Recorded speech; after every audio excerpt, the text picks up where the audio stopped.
한 분야의 전문가가 되려면 얼마 정도의 시간이 필요할까요? 나무를 자르고 나무를 가다듬어서 아름다운 한옥집을 짓는 그러한 목수 장인이 되려면 최소한 한 20년 동안 그것도 아주 열심히 해야 그 정도 할 수 있는 전문가가 될 수 있다고 이렇게 합니다. 과학자가 되거나 정치인이 되거나 어떤 분야의 전문가가 되기 위해서는 마음은 원이지만 사실은 20년, 30년 실제적이고 또한 치열하고 열심 있는 그러한 훈련의 시간들이 반드시 필요합니다. 우리나라의 K-팝이 굉장히 인기가 많습니다.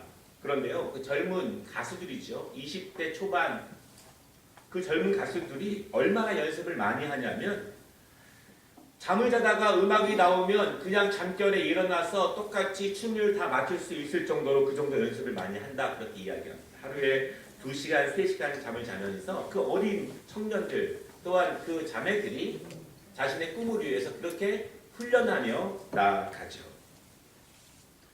사극을 보면은 조선시대에 과거에 급제하기 위한 그런 선비들의 모습이 나옵니다. 가문을 일으키기 위해서 또한 가문의 명성을 이어가기 위해서 또한 국가적으로 큰 일을 감당하기 위해서 과거 공부를 열심히 합니다. 과거를 잘 봐야지만 통과해야지만 그 자격이 입증되는 거예요. 내가 원한다고 해도 자격이 입증되지 않으면 그 일을 할 수가 없습니다. 그래서 열심히 공부를 하는데요. 이 과거 시험이 쉽지가 않습니다. 아무리 똑똑해도 어려서부터 정말 열심히 공부하고 지금처럼 TV도 안 보고 또 게임도 안 하고 열심히 공부만 해서 한 20년쯤 철저하게 공부해도 과거 시험을 붙기가 쉽지 않다 그렇게 이야기합니다. 그리고 30년, 40년 정도 열심히 공부한 사람들도 부지기수입니다. 그만큼 한 분야에서 자기의 몫을 한다고 하는 것은 특별히 전문적인 몫을 한다고 하는 것은 굉장히 많은 훈련의 시간이 필요하다 이런 말씀이죠. 여러분 한 분야의 전문가가 된다고 하는 것 깊이 파야 되고 깊이 알아야 되고 깊은 지식이 필요하고 깊은 실천들이 필요합니다. 몇 시간, 몇 개월, 몇 년 한다고 되는 것이 아니라 굉장히 오랜 세월을 그렇게 일관된 마음으로 열중하고 집중해야지만 그 일을 감당할 수 있다라고 하는 것입니다. 한 사람이 결심을 했습니다. 새로운 사람으로 변하는 데에는 얼마큼의 시간이 필요할까요? 예를 들어 노비의 가문 가운데 태어난 사람이 노비에서 갑자기 양반이 되었습니다. 그러면 그 노비였던 사람이 평균적인 양반의 학문적인 지식을 얻고 평균적인 양반의 예의와 법도를 배우고 몸에 익히고 노비였을 때 생각하는 습관과 생활 습관을 버리고 고귀한 양반의 모습으로 품성과 품행을 갖기까지는 얼마나 많은 시간이 필요할까요? 한 사람이 처음 하나님을 믿었습니다. 말씀을 배우기 시작합니다.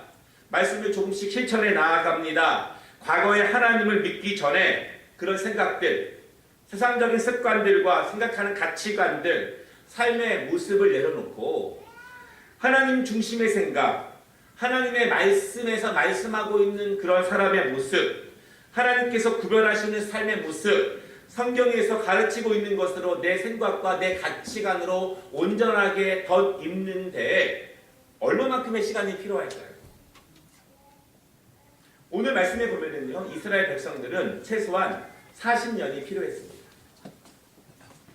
이스라엘 백성들은 애굽에서 400년 동안이나 노예 생활을 했습니다. 그런데 하나님께서 그들을 은혜로 모세를 통해서 광야를 지나게 하시고 약속하신 가나안 땅까지 들어가게 하시는데 노예로부터 나와서 약속의 땅까지 들어가는데 40년이 걸렸다고 하는 것입니다.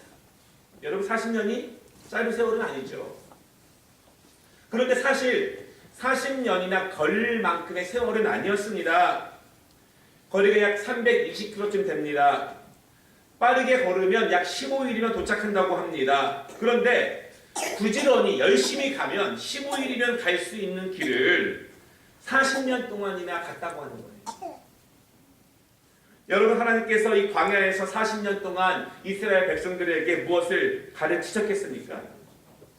400년 동안 노예였던 사람들을 하나님의 사람으로 변신시키기 위해서 40년의 기간이 필요했는데 광야에서 하나님이 그들에게 무엇을 가르치셨고 그리고 하나님께서 그들에게 무엇을 배우라 이렇게 말씀하셨는지 두 가지로 말씀을 나누려고 합니다. 첫째는요.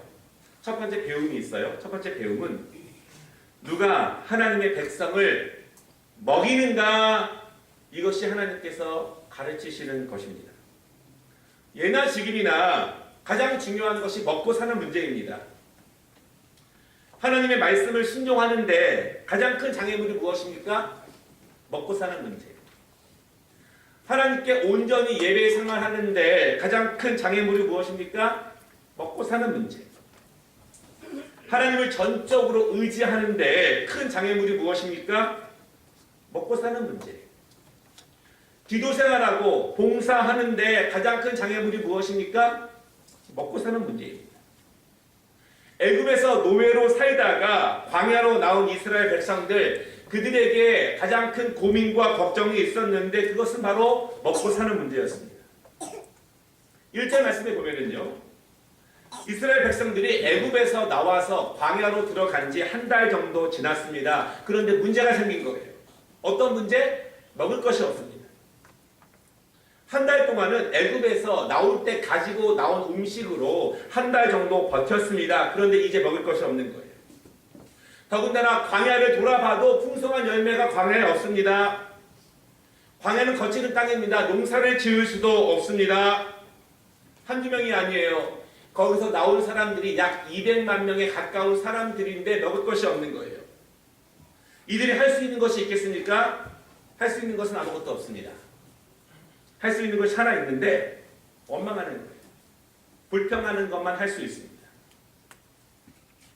3절에 보면은요. 그들이 원망합니다. 불평합니다. 뭐라고 원망하냐면 애굽에 있었을 때에는 배불리 먹었는데 차라리 그때 배부른 상태로 죽었으면 좋았는데 하나님께서 이 광야까지 인도해서 여기서 우리를 굶어 죽게 한다. 그렇게 불평을 합니다. 하나님 믿기 전에는 배불리 먹었는데 하나님을 믿고 나니까 그분의 말씀을 따라 나섰는데 먹을 것이 없다. 이렇게 불평하는 거예요. 여러분 근데 이들의 불평이 참 안타까운 면이 있습니다. 이들은 400년 동안 노예였어요. 아버지의 아버지의 아버지의 아버지의 아버지의 아버지부터 노예였습니다. 하나님이 그들을 국민이 여기시고 10가지 재앙을 통해서 기적을 보이셔서 그들을 애굽 사람들을 벌벌 떨게 하시고 그 가운데서 그들을 구원해 내셔서 하나님의 백성으로 삼아주시며 인도하고 있습니다. 홍해가 갈라지는 것을 보았습니다.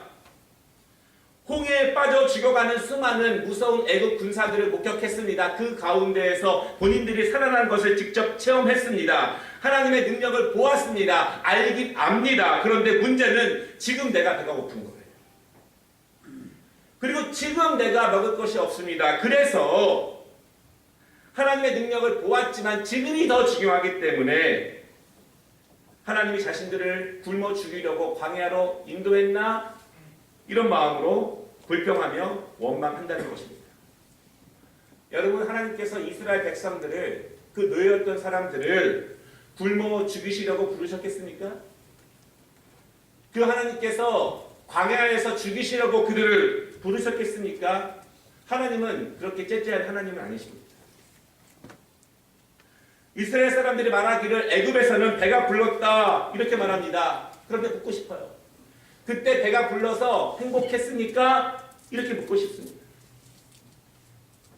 나는 애굽에서 주인들이 시키는 대로만 하면 먹을 수 있었습니다. 나는 내가 주체적으로 일하지 않았지만 시키는 것만 잘하면 꼬박꼬박하면 나는 먹을 수 있었습니다.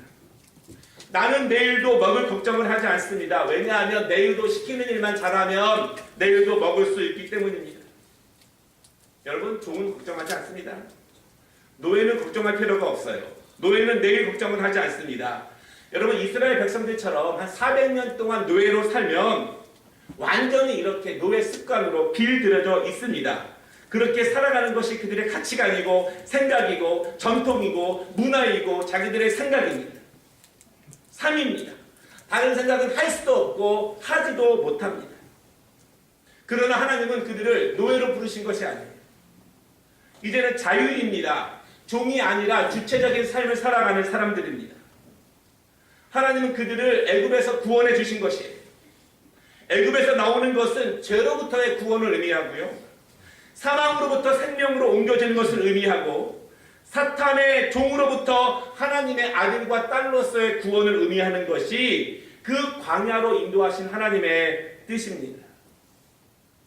노예였을 때, 종이었을 때 주인이 시키는 것만 하고 주인의 눈치만 보고 주인이 주는 것만 먹는 사람들 편해 보일 수 있어요.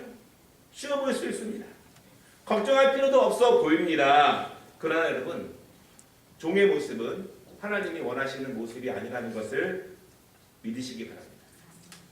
억압당하고 누군가에게 눌려있고 시키는 것만 해야지 먹을 수 있는 것은 하나님께서 원하는 모습은 아닙니다. 하나님은 주체적인 삶, 자유인의 삶, 자율적인 삶, 스스로 믿음을 가지고 소망을 가지고 스스로 개척해 나아가고 창조해 나아가는 삶을 하나님이 원하시고 그것이 하나님께서 우리를 부르신 뜻이라는 사실을 분명히 믿으시기 바랍니다. 하나님은 창조할 때 그러한 마음으로 우리를 빚으신 거예요. 누군가에게 억눌려서 40년, 50년, 400년에 그렇게 사는 것 하나님의 뜻이 아니라고 하는 것입니다. 하나님이 그들을 불러내셨습니다. 광야로 인도하셨습니다. 이제 자유인의 길을 걸어가는 것입니다. 원래 하나님께서 그들을 향하신 하나님의 뜻을 새롭게 다시 찾기 위해서 하나님이 그들을 부르셨어요. 다시 창조의 뜻인 생육하고 번성하는 축복을 이루기 위해서 하나님께서 이스라엘을 다시 인도하는 길이 바로 광야의 길입니다. 새로운 창조로 다시 접어드는 것이에요. 이제 노예로운 삶에서 하나님의 사람의 모습으로 걸어가는 그 배움의 길에서 이제 초급반에 막 들어온 것입니다.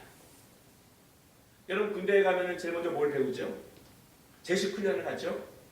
앞으로 가, 우양우, 좌양자, 뒤로 돌아, 멈춰. 그걸 배웁니다. 이제는 내 맘대로 하는 것이 아니에요. 내가 가고 싶은 대로 가는 것이 아닙니다. 주인이 하나님이 말씀을 통해서 가라고 하면 가는 것이고 서라고 하면 서는 거예요. 우리가 믿음으로 하나님 말씀으로 든든히 쓰면 자율적이고 창조적인 삶을 살아갈 수 있지만 그 전에는 노예로운 모든 것들을 다 내려놓기 위해서 하나님이 말씀이 가라 하면 가고 멈추라 하면 멈추는 것을 배웁니다. 그래서 하나님께서는요 구름 기둥과 불 기둥으로 그들을 인도하시는 거예요. 구름 기둥이 가면 따라가는 거예요. 어디로 가는지 몰라요. 다만 하나님이 가라 하니까 가는 거예요. 구름 기둥이 멈췄으면 멈춥니다. 왜 멈춰요? 몰라요. 그러나 말씀이 그렇게 멈추라고 하시니까 멈춥니다. 멈추면 하나님께서 불 기둥으로 그들을 보호해 나가십니다.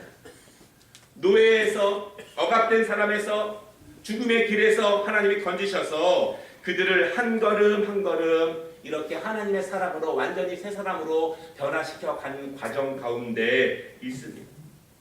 여러분 사실은요 좀 솔직히 말씀을 드리면 조금 더 지혜로웠다면 조금 더 내려놓았다면 조금 더 자기 주장을 일찍 내려놓았다면 조금 더 순종을 빨리 했다면 이렇게 40년이나 걸릴 일이 아닙니다. 스스로 자초한 모습이 있어요. 그만큼 노예의 근성에서 자율적이고 창조적인 사람으로 새롭게 변화되는 것은 쉬운 일이 아니라는 것입니다.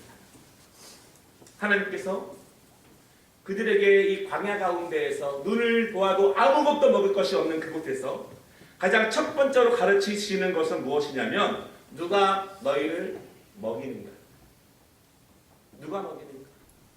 애굽의 주인이 너희가 시키는 대로만 하면 시키지 않으면 채찍을 들고 시키는 대로만 하면 먹이는 그 애굽의 주인이 너희를 먹일 것인가 아니면 이 아무것도 없는 곳에서 하나님이 너희를 먹이는가?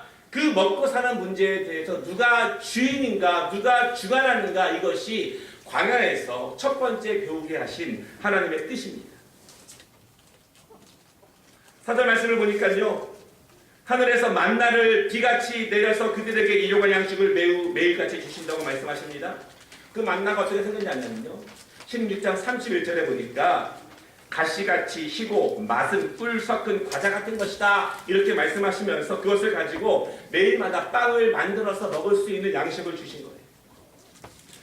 35절에 보니까 하나님께서 이스라엘 백성들이 광야에 거하는 40년 동안 매일같이 그 만나를 내려주신다. 그렇게 약속하셨습니다. 누가 먹여요?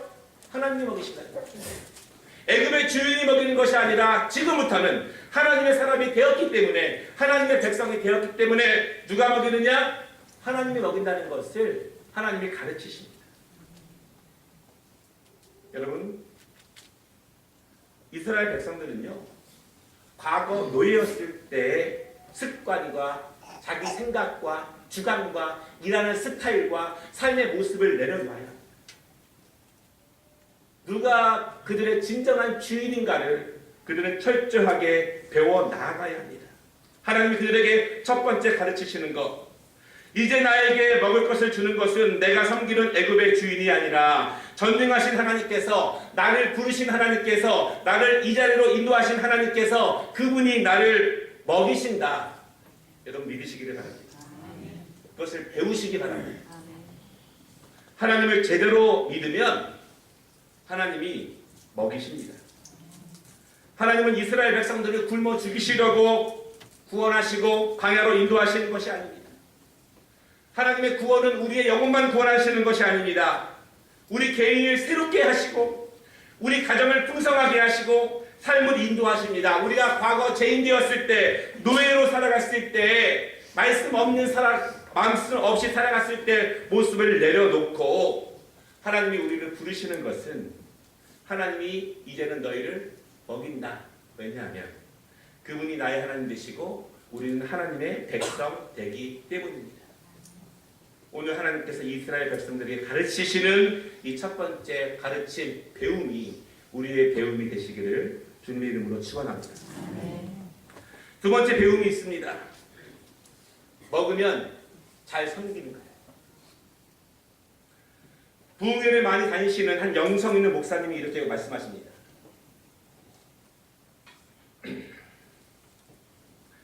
강남에 있는 교회들과 봉천동 산동네와 안산에 있는 공단 지역에서 기도하는 소리는 진적으로 다르다. 목소리 톤도 다르고 외침도 다르고 기도하는 시간의 양도 다르고 기도하는 내용도 다르고 기도하는 간절함도 다르다. 산동네와 공단 지역에 있는 교회에서 새벽마다 밤마다 울려 퍼지는 기도는 그렇게 점잖은 기도는 아니다.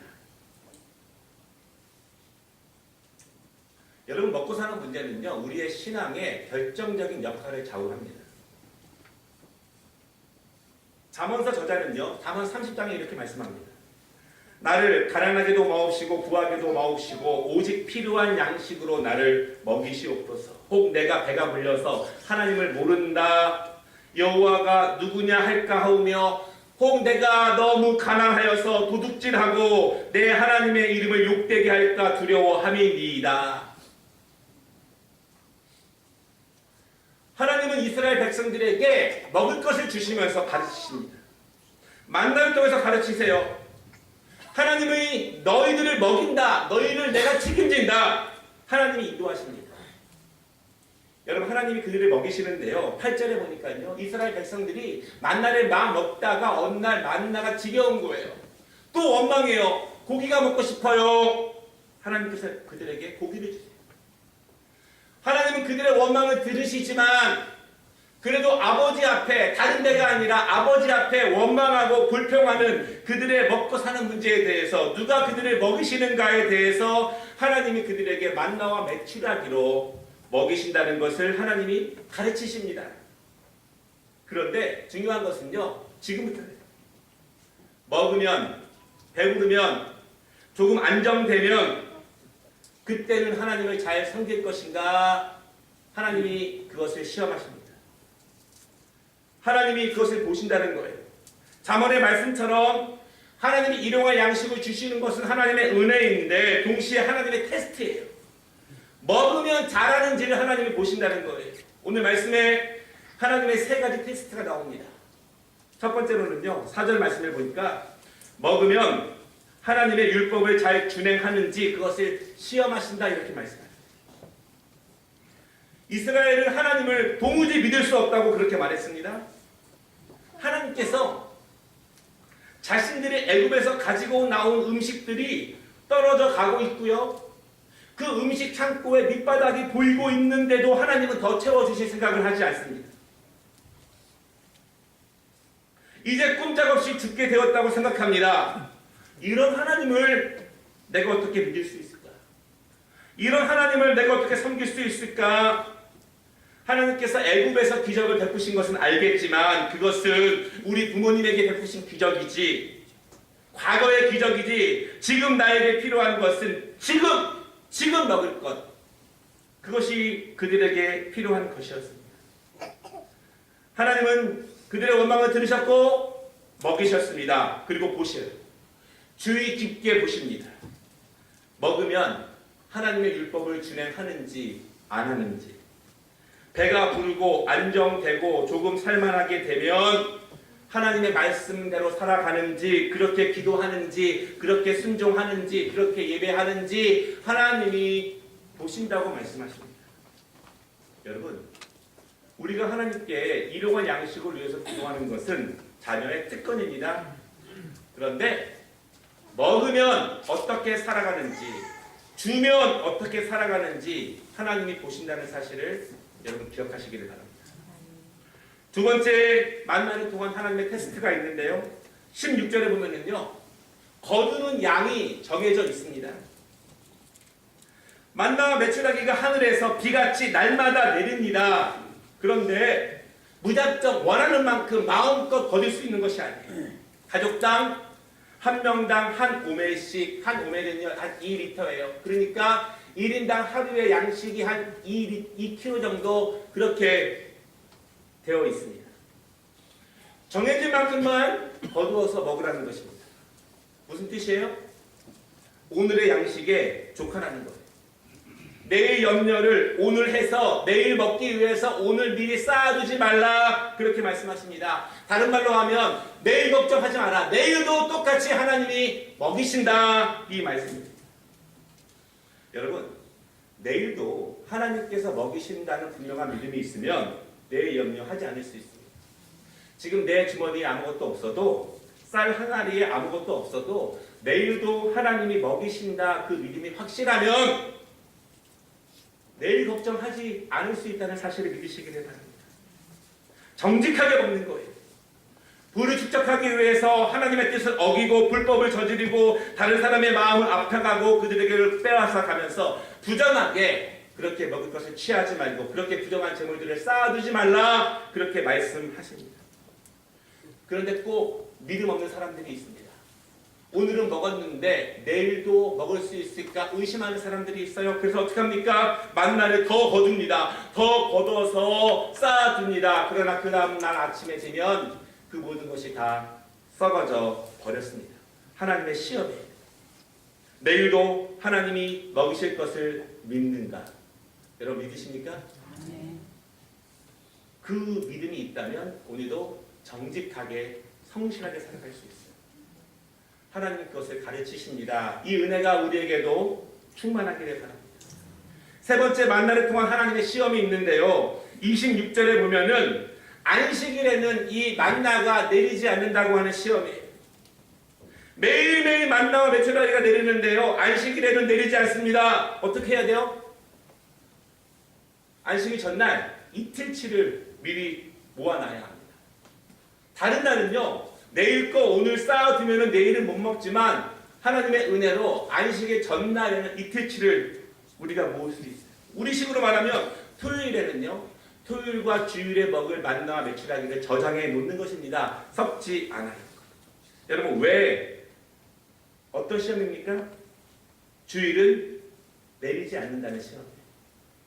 주일은 하나님이 일하지 않는다는 시험입니다. 여러분, 안식일은요 우리를 위한 것이 아니에요. 우리를 위하면 안식일을 우리를 위해 사용할 수 있지만 안식일은 하나님의 날이라는 것을 믿으시기를 바랍니다.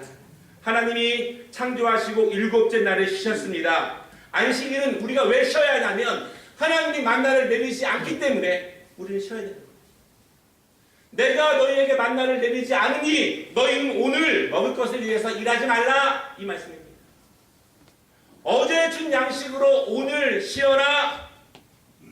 여러분, 하나님이 일하시지 않기 때문에 우리도 일하지 않는 것이 안식일의 뜻이에요.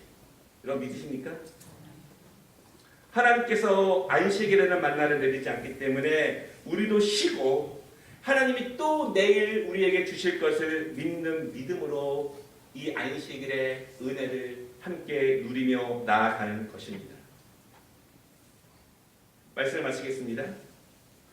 하나님은 우리를 굶겨 죽이시려고 하나님의 자녀로 이 예배자의 모습으로 부르신 것이 아니라는 사실을 여러분 믿으시기를 바랍니다. 지금은 광야를 걸어가는 것처럼 보이지만, 지금은 내일이 없어 보이지만, 지금은 어둡고 깜깜한 밤이 계속되는 것처럼 보이지만, 하나님께서 부른 자들을 책임지신다는 사실을 여러분 믿으시기를 바랍니다. 하나님 분명히 여러분의 인생 가운데 찾아오시고 가정 가운데 찾아오셔서 내가 너희의 주인이다. 너희는 내 백성이다. 누가 너희를 책임지느냐? 내가 너희를 먹이고 살찌우고 강건케 한다고 한다는 그 약속을 분명히 믿으시기를 바랍니다. 하나님은 우리를 살리시는 분이에요. 우리를 먹이시는 분입니다. 왜냐하면 그분이 우리의 아버지이시기 때문에 그렇습니다. 우리가 신앙생활을 해 나아가면서 하나님의 나라가 가는 그날까지 첫 번째 우리의 배움은 하나님이 우리를 먹이신다. 그 은혜가 우리 모두에게 충만하시기를 주님의 이름으로 축원합니다. 기도하겠습니다.